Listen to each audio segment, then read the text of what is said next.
Hello everyone, ICDS কর্মী বা অঙ্গনওয়াড়ি কর্মী বা সহায়িকার জন্য আজকে আমরা ক্লাস নাম্বার 3 ইংলিশের উপর আলোচনা করব। অবশ্যই প্রত্যেকে মনোযোগ দিয়ে দেখবে, কারণ এগুলোর উপর বেস করে কিন্তু তোমাদের পরীক্ষায় প্রশ্ন থাকবে। ঠিক আছে, কিছু কিছু জেলায় শুরু হয়েছে এবং কিছু কিছু জেলায় শুরু হবে, তাই প্রত্যেকটা জেলার যারা ক্যান্ডিডেট আছো অবশ্যই এখন থেকে ক্লাসগুলো ফলো করো, তাহলে কিন্তু তোমরা পারবে। কারণ ফর্ম ফিল আপের কিছুদিন পরে কিন্তু পরীক্ষাটা শুরু হয়ে যায়। দেখো এখানে রয়েছে ফিল ইন দ্য ব্ল্যাঙ্ক করতে হবে, please fill application and submit it দেয়ার।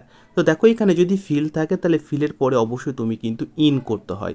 ফিলের পরে কি করতে হবে? ফিলের পরে কিন্তু ইন করতে হবে। প্রত্যেকটা ভালো করে তোমরা মেনশন করে রাখো, লিখে রাখো, কারণ এগুলোর উপর বেস করে আমি বলছি পরীক্ষায় কিন্তু প্রশ্ন থাকবে। তাহলে ফিলের উপর কি করব আমরা? এখানে অবশ্যই ইন ব্যবহার করব। ক্লিয়ার? আচ্ছা, নেক্সট কোশ্চেন দেখো। নেক্সট কোশ্চেন হচ্ছে my car broke okay dash in the middle okay of the road. তো এখানে দেখো ব্রোকের কথা বলেছে। ব্রোক মানে কি? ব্রোক হচ্ছে সেকেন্ড ফর্মে আছে, মেন হচ্ছে দেখো ব্রেক, VREK ব্রেক। ব্রেক মানে ভাঙা। তো এখানে দেখো একটা ফ্রেজাল ভাব, আমি ফ্রেজাল ভাবগুলো তোমাদেরকে করিয়েছি, তোমাদের এই কর্মী বা সহায়িকার ক্ষেত্রে আমি করিয়ে দেবো, কোনো চাপ নেই, তবে দেখে রাখো। ঠিক আছে, এখানে ব্রেকের পরে আমরা অবশ্যই ডাউন করবো, ব্রেক ডাউন। আমরা বলি না যে গাড়িটার ব্রেক ডাউন হয়ে গেছে। ব্রেক ডাউন মানে কি? ভেঙে গেছে। ঠিক আছে, ব্রেক ডাউন মানে সম্পূর্ণভাবে ভেঙে যাওয়া। তো আমরা কথায় কথায় তো বলি যে গাড়িটি ব্রেক ডাউন হয়ে অ্যাক্সিডেন্ট হয়ে গেছে, তাই না? তো ব্রেক অবশ্যই আমরা তারপরে ডাউন ব্যবহার করব। ক্লিয়ার হয়ে গেছে? আচ্ছা, আমরা পরবর্তীতে দেখে নেব। পরবর্তী আমাদের রয়েছে দেখো যে Rita dash a mile everyday. দেখো এখানে তিনটে ভার্ব রয়েছে, কোন ভার্বটা এখানে তুমি পুট করবে সেটা কিন্তু তোমাদের দেখতে হবে। একটা জিনিস খেয়াল রাখবে, এখানে এভরিডে, এভরিডে মানে কি? এভরিডে মানে প্রতিদিন। তাহলে প্রতিদিন এটা অবশ্যই অভ্যাসগত কোনো কাজ। যেমন আমি প্রতিদিন স্নান করি, আমি প্রতিদিন সকালে ঘুম থেকে উঠি, আমি প্রতিদিন স্কুলে যাই, এগুলো কি? এগুলো হচ্ছে অভ্যাস। আর এগুলো যদি অভ্যাসগত বা প্রতিনিয়ত কোনো কাজ হয় তাহলে সেটা কোন টেন্সে হয়? আমরা সকলে জানি সেটা সিম্পল আমাদের প্রেজেন্ট টেন্সে হয়। কি হয়? সিম্পল প্রেজেন্ট টেন্সে। ঠিক আছে, আর সিম্পল প্রেজেন্ট টেন্স হলে আমরা জানি যে ভার্ব ভার্ব তখনই আমরা ব্যবহার করব যদি সাবজেক্টকে ফলো করব। সাবজেক্ট রিতা, রিতা কি?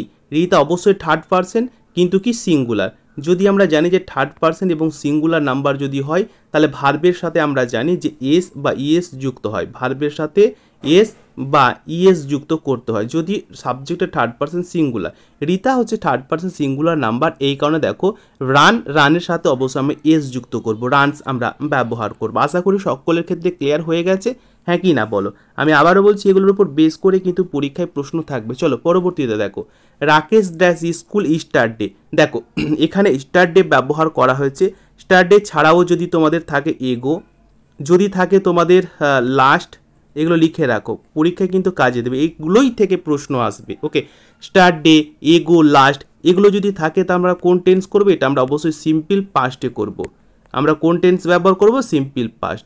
আর সিম্পল পাস্টের স্ট্রাকচার আমরা জানি যে ভার্বের সবসময় আমরা সেকেন্ড ফর্ম ব্যবহার করব। কি ফর্ম ব্যবহার করব? ভার্বের সেকেন্ড ফর্ম ব্যবহার আমরা করব। দেখো রাকেশের পরে আমরা কোনটা ব্যবহার করব বলো?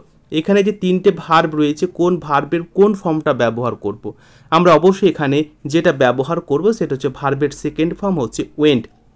ঠিক আছে, গো হচ্ছে তোমাদের প্রথম ফর্ম, তারপরে সেকেন্ড ফর্ম হচ্ছে তোমাদের ওয়েন্ট এবং থার্ড ফর্ম হচ্ছে তোমাদের গান। তো অবশ্যই আমরা এখানে ওয়েন্ট ব্যবহার করব, অপশন এ আমরা ব্যবহার করব। কেন বললাম? কারণ স্টার্ট ডে, এগো, লাস্ট এগুলো যদি থাকে তাহলে আমরা সবসময় সেটাকে সিম্পল পাস্ট করব। আর সিম্পল পাস্টের স্ট্রাকচার হচ্ছে ভার্বের সেকেন্ড ফর্ম আমাকে ব্যবহার করতে হবে, যেখানে ওয়েন্ট হচ্ছে ভার্বের সেকেন্ড ফর্ম, মানে গো ভার্বের সেকেন্ড ফর্ম হচ্ছে ওয়েন্ট এবং থার্ড ফর্ম হচ্ছে গান। ক্লিয়ার? আচ্ছা চলো পরবর্তীটা দেখে নেব। দেখো কি রয়েছে 5, ইউ ক্যান ড্যাশ আস। দেখো এই যে ক্যানটা রয়েছে না, ভালো করে খেয়াল রাখো। ক্যানগুলো কি? ক্যান হচ্ছে আমাদের মডেল। ঠিক আছে, এগুলো হচ্ছে model auxiliary verb, modal auxiliary verb. যদি মডেল অক্সিলারি ভার্ব থাকে তাহলে তারপরে ভার্বের সবসময় তোমরা চোখ বন্ধ করে নিয়ে ভার্বের প্রথম ফর্ম ব্যবহার করবে। আমি আবারও বলছি ক্যানের পরে আরও কিছু কিছু মডেল রয়েছে, তোমরা অবশ্যই আমাকে কমেন্ট করো তো দেখি কোন কোন মডেলগুলো রয়েছে, কোনগুলোকে আমরা মডেল অক্সিলারি ভার্ব বলবো। আমি দেখবো কে কে কমেন্টে পারছো। আবারও আমি বলছি মডেল অক্সিলারি ভার্বের পরে ভার্বের সবসময় আমরা মেন ভার্বের আর কি প্রথম ফর্ম ব্যবহার করব। তো এখানে তিনটা অপশনের মধ্যে কোনটা মেন ভার্বের প্রথম ফর্ম? অবশ্যই আমরা সঠিক উত্তর করব অপশন বি, মানে বিটা হচ্ছে আমাদের ভার্বের প্রথম ফর্ম। ঠিক আছে, ক্লিয়ার হয়েছে? তাহলে অপশন বি আমরা এখানে চুজ করব। কিন্তু তোমরা এখানে আমাকে হোমওয়ার্কে বলবে যে কোনগুলো modal auxiliary verb, modal auxiliary ভার্বগুলো দেখি কে কে পারছো এবং কমেন্ট করো। এগুলোই পরীক্ষার ক্ষেত্রে আসবে, আমি বারবার বলছি। আচ্ছা, এই ধরনেরও খুবই খুবই গুরুত্বপূর্ণ তোমাদের। ঠিক আছে, এগুলো দেখো পরীক্ষার ক্ষেত্রে কিন্তু অবশ্যই তোমাদের থাকবে, ভালো করে দেখে রাখো। কোশ্চেন নাম্বার 6-এ কী বলা আছে? চুজ, এখানে দেখো আমি আবারও বলছি, চুজ দ্য মাস্কিউলিন, ঠিক আছে, gender of the given noun. অর্থাৎ এই যে তোমাদের নান রয়েছে, এই নানের তোমাদের করতে হবে মাস্কিউলিন। মাস্কিউলিন মানে কি? মাস্কিউলিন মানে হচ্ছে পুংলিঙ্গ। ঠিক আছে, এখানে তোমাকে পুংলিঙ্গটা করতে হবে, অর্থাৎ এই নানটা হচ্ছে তোমাদের কি স্ত্রীলিঙ্গ আছে, এর পুংলিঙ্গ কি হবে, মানে পুরুষের ক্ষেত্রে কি হবে। ঠিক আছে, তো অবশ্যই আমরা পুরুষের ক্ষেত্রে এখানে ব্যবহার করব অপশন ভি, অর্থাৎ মঙ্ক ব্যবহার করব। মঙ্ক মানে কি? মঙ্ক মানে কথার অর্থ হচ্ছে কি যে মহিলা আর কি, না সরি, পুরুষ সন্ন্যাসী, এখানে সন্ন্যাসী। ঠিক আছে, যেটা এখানে নান কথার অর্থ হচ্ছে মাঠ বাসিনী বা মেয়েদের ক্ষেত্রে ব্যবহার হয়, সেখানে এখানে মঙ্ক আমরা ব্যবহার করব, এটা হচ্ছে সন্ন্যাসী ছেলেদের ক্ষেত্রে। যেমন ধরো যে ওমেন, ওমেন যদি থাকে, এটাকে যদি আমাকে এখানে যদি মাস্কিউলিন করতে বলে, তাহলে আমরা এখানে ওম্যানের পরিবর্তে আমরা অবশ্যই ম্যান ব্যবহার করব। যদি আমাদের গার্লকে বলে যে মাস্কিউলিন করো, গার্লকে আমরা কি করব? বয় করব। ঠিক আছে, এগুলো আমাদেরকে মনে রাখতে হবে। ঠিক আছে, এগুলোর উপর বেস করে কিন্তু পরীক্ষায় থাকবে, ভালো করে দেখে রাখো, আমি বারবার বলছি। আচ্ছা, পরবর্তী দেখো, ফিল ইন দ্য ব্ল্যাঙ্ক করতে হবে। I believe dash him because he is honest. তো এখানে দেখো বিলিভ রয়েছে, বিলিভের পরে আমরা চোখ বন্ধ করে ইন ব্যবহার করব, চোখ বন্ধ করে নেব, কারণ এটা হচ্ছে অ্যাপ্রোপ্রিয়েট প্রিপোজিশন। ঠিক আছে, আচ্ছা চলো কোশ্চেন নাম্বার 8 কি বলছে? What is the singular form of the word children. তাহলে এই যে চিলড্রেন রয়েছে, এটা কিসে রয়েছে? এটা প্লুরালে রয়েছে। তো এই প্লুরালকে তোমাকে সিঙ্গুলার করতে হবে। চিলড্রেনের সিঙ্গুলারটা কোনটা হবে বলো, ফাটাফাট বলো দেখি।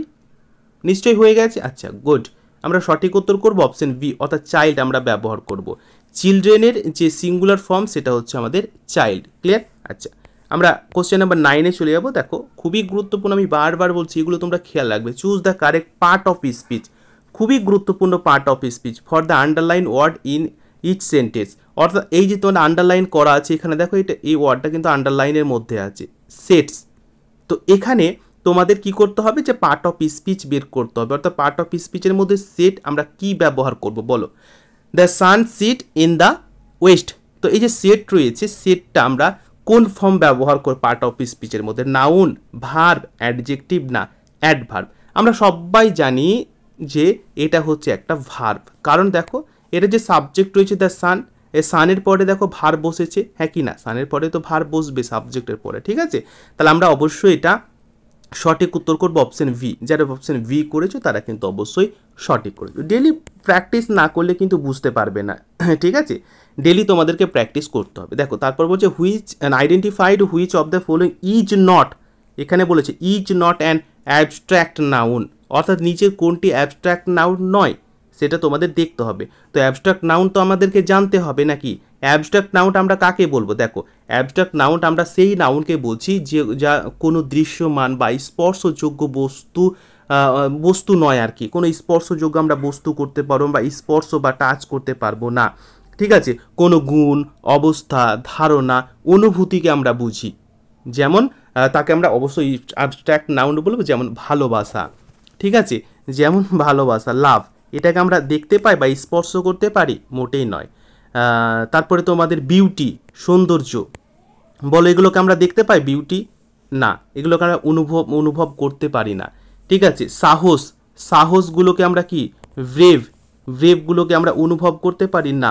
দুঃখ, আমরা এগুলোকে টাচ করতে পারি? দুঃখকে সরো মানে দুঃখ, টাচ করতে পারি। অনেস্ট, এগুলো আমরা পারি না, শুধু অনুভব করতে পারি। ঠিক আছে, শুধু আমরা ধারণা বা অনুভব করতে পারি, এগুলোকে স্পর্শ করতে পারি না, সেগুলোকে আমরা অ্যাবস্ট্রাক্ট নাউন বলবো। যেমন এখানে কোন অপশনটাকে নেব বলো? অনেস্ট নেব কি? না, এটাকে আমরা অনুভব করতে পারি না, শুধু এটা আমরা অনুভব করতে পারি, টাচ করতে পারি না। ট্রুথ অনুভব করতে পারি, যেটা বিশ্বাস, কিন্তু আমরা টাচ করতে। কমিটি, এখন দেখো কমিটি হচ্ছে সংগঠন, তাহলে অবশ্যই আমরা এই অপশনটাকে নেব। ঠিক আছে, কমিটি, এটা হচ্ছে আমাদের কি বলো? এটা অ্যাবস্ট্রাক্ট নাউনের মধ্যে পড়ছে না, বাকি দুটো যে অ্যাবস্ট্রাক্ট নাউনের মধ্যে পড়ছে। আশা করি সকলে বুঝেছো এবং এইভাবে তোমাদের প্রত্যেকটা সাবজেক্টের উপর ক্লাস তোমরা পেয়ে যাবে। এর জন্য টেলিগ্রামের সাথে জয়েন থাকতে হবে, লিঙ্ক ডেসক্রিপশান বক্সে রয়েছে, অবশ্যই তোমরা কিন্তু টেলিগ্রামের সাথে সকলে জয়েন হয়ে যাবে।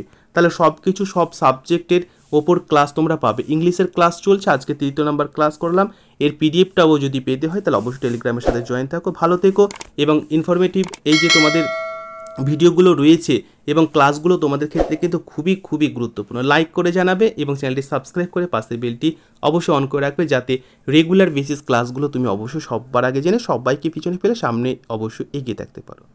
All the best.